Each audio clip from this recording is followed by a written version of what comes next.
What's up, internet? My name's Ori. Welcome back to the channel. If you're new here, hit that subscribe button. You like this video, hit that like button, hit that notification bell. You'll never miss a video. You'll never miss a stream.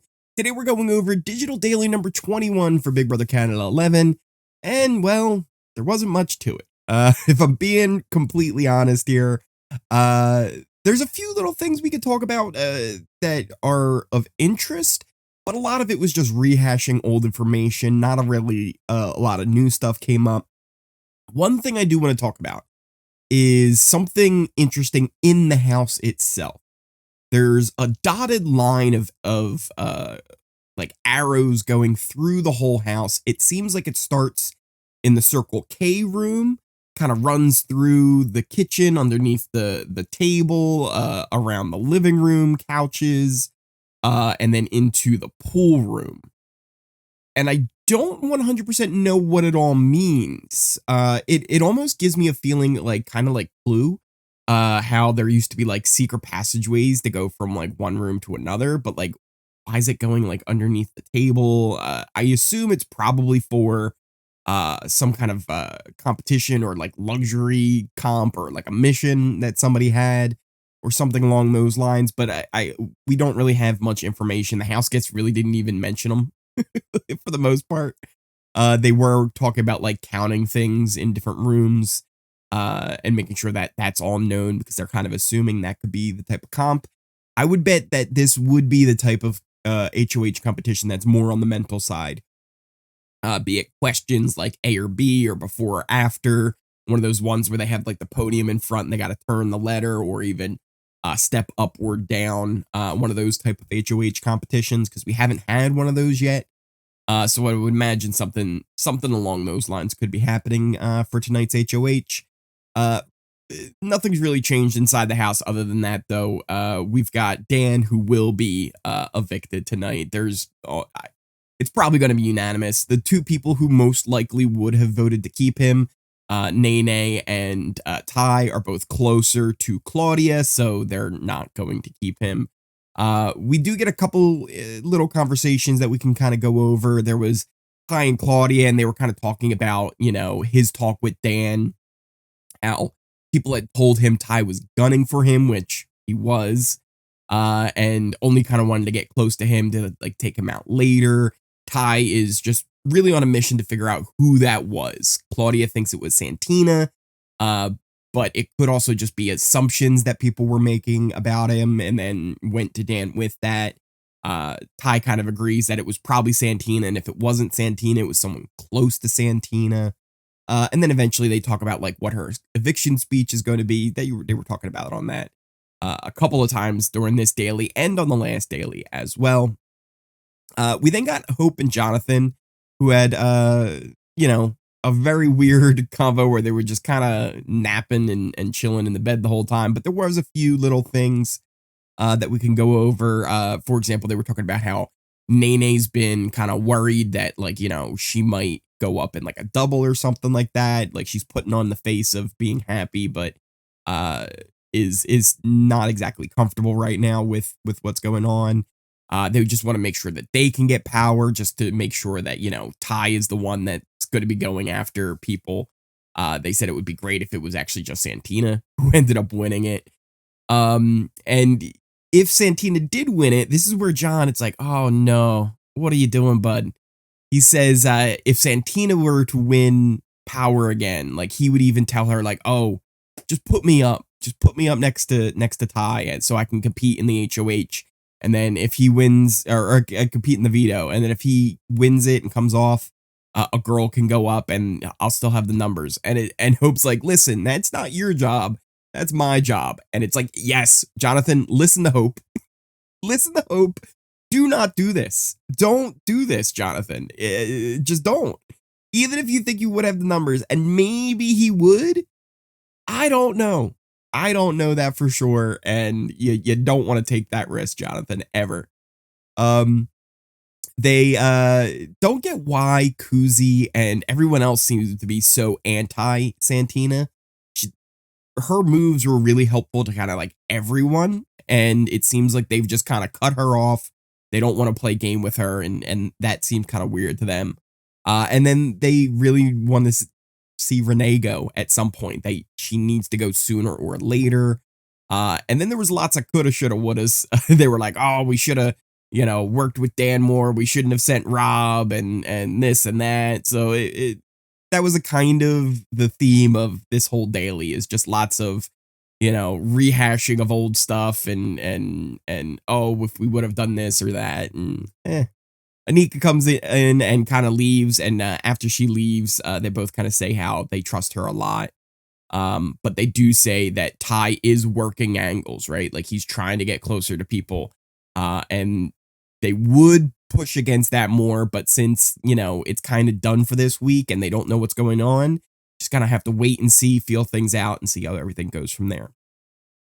Probably the most interesting thing though from this daily came with this next little clip that we got, and it was Koozie just having a cam talk, just straight up talking to the camera, no one else. And she says how she has to, start taking care of herself, how she's been sharing her moves with everyone, whether it's the Crown or the Shady Bunch or the girls or Ty.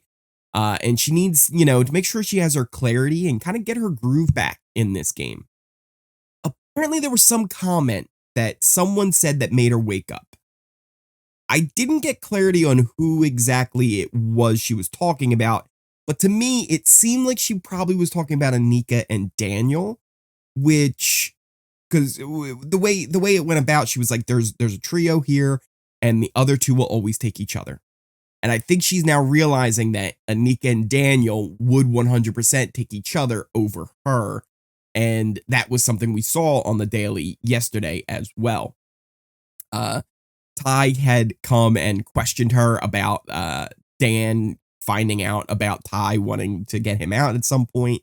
She didn't like how he did that, felt like it was very like,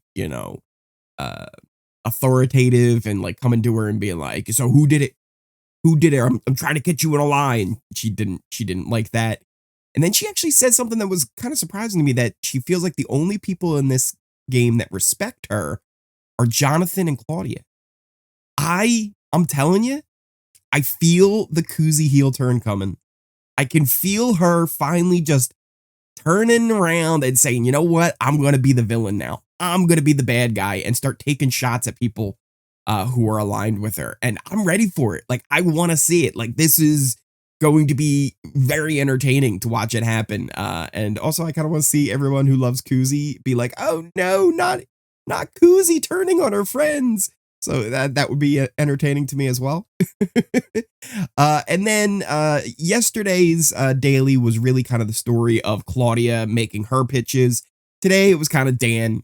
We got to see a lot of him making his pitches. We saw him and Koozie kind of having a chat, talking about, if Ty were to win HoH, would Dan just go and side with him? And he's like, no, because I found out so much about how Zach and Ty were playing him and weren't really having his best interests. And he said maybe eventually they were, but even when he was HoH, they were just kind of manipulating him.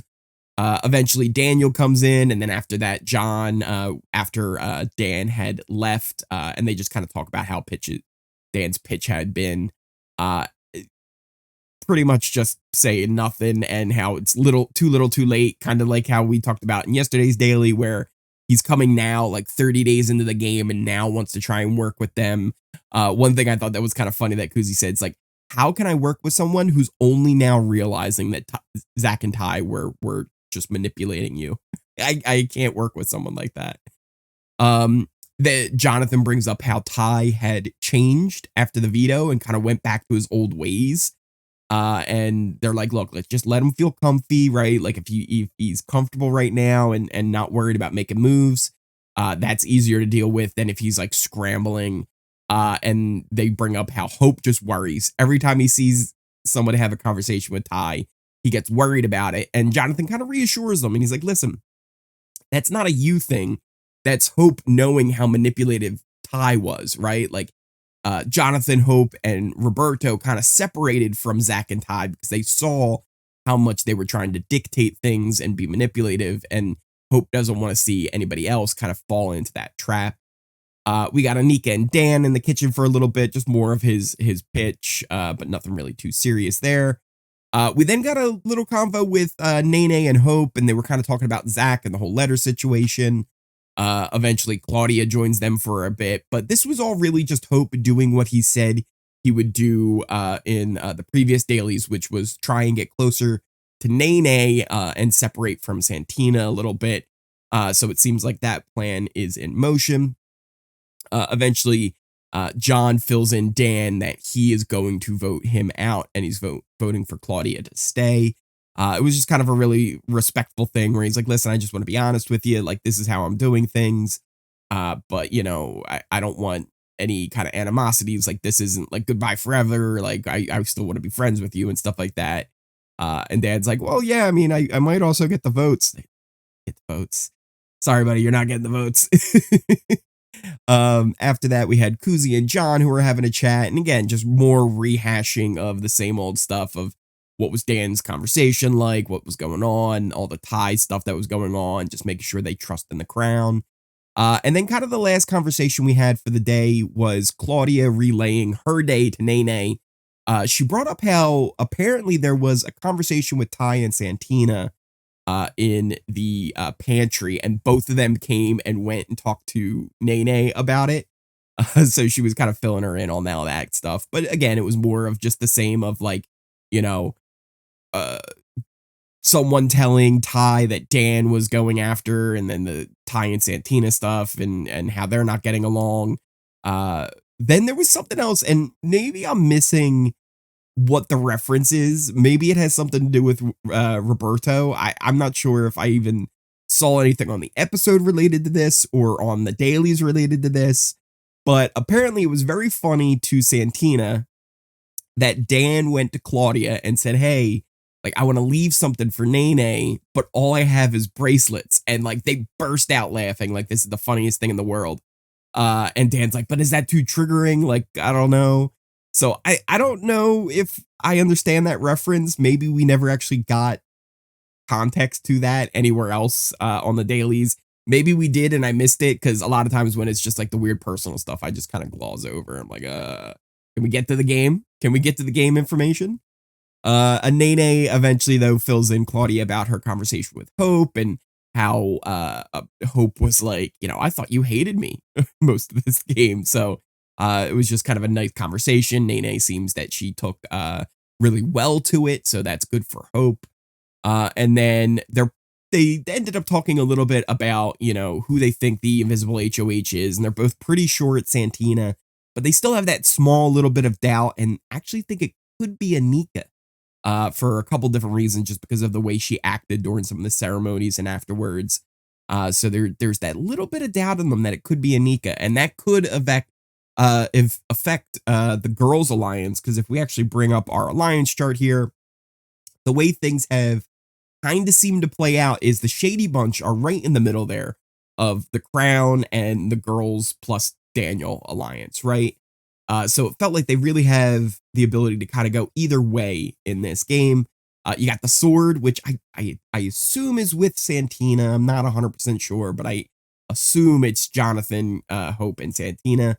Again, it could also be Koozie, that maybe that's a part of that. We never were able to get full confirmation on that yet. We haven't seen it on the episodes or anything either, so who knows?